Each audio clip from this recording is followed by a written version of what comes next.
Reshmi Basu. I'm an Odissi dancer and the founder of Shivranjini Odissi Dance Academy. আজকের সন্ধ্যায় আমাদের স্কুলের annual programme শিবরঞ্জনীর annual programme আইসিসিআরে হচ্ছে, কলকাতার আইসিসিআরে। আমরা আজকের অনেক কিছু নিয়ে এসেছি। আমাদের 3 ভাগে প্রোগ্রামটা আছে। First half Odissi pure item, second half semi classical, যেটা আমাদের হচ্ছে একটা থিমের ওপর, স্পিরিট অফ ইন্ডিয়া, মানে আমরা ইন্ডিয়ার হেরিটেজ অ্যান্ড কালচারকে শোকেস করছি, দেখাচ্ছি। এবং থার্ড পার্টে আছে আমাদের মহাভারতের দ্রৌপদী, মানে মহাভারত ইটস এপিক, ওখান থেকে একটা ছোট্ট পিস নিয়েছি দ্রৌপদীতে আমরা দেখাচ্ছি কুরুশ্রবা অ্যান্ড দ্রৌপদী বস্ত্রায়ন, অ্যান্ড এন্ডে দেখাচ্ছি লর্ড কৃষ্ণ টু ওয়ার্শিপ। এই পুরো স্ক্রিপ্ট স্পেশালি আমি দ্রৌপদীর সম্বন্ধে একটু বলতে চাইছি। দ্রৌপদী স্ক্রিপ্ট এবং আমি কি বলবো ওটাকে, স্ক্রিপ্ট তো শ্রীমতী মেঘনা নন্দী পুরোটাই করেছেন, এবং ভয়েস এত সুন্দরভাবে শ্রীমতী মেঘনা নন্দী দিয়েছেন স্টুডিওতে রেকর্ডিং, মানে ওটা শোনবার মতো। শিবরঞ্জনীর কাজের সঙ্গে আমি সবসময় থাকি। Reshmi Basu is a very good dancer, তো ওর কাজ করতে পারলে আমার খুব ভালো লাগে।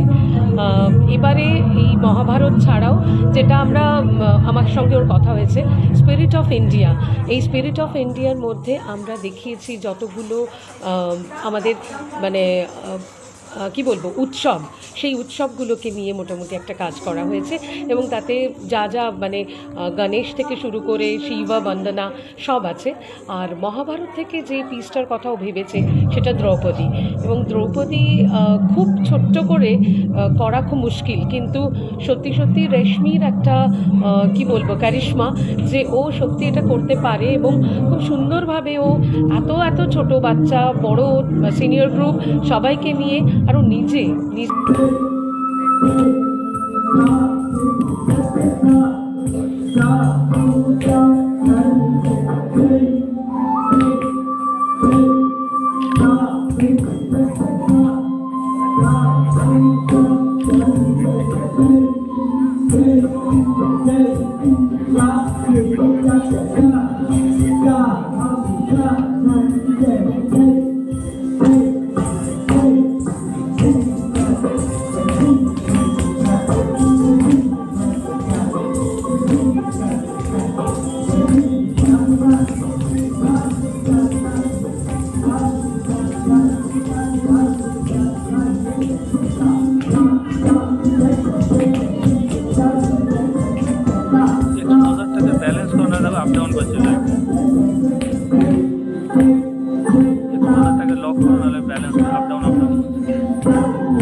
রাজা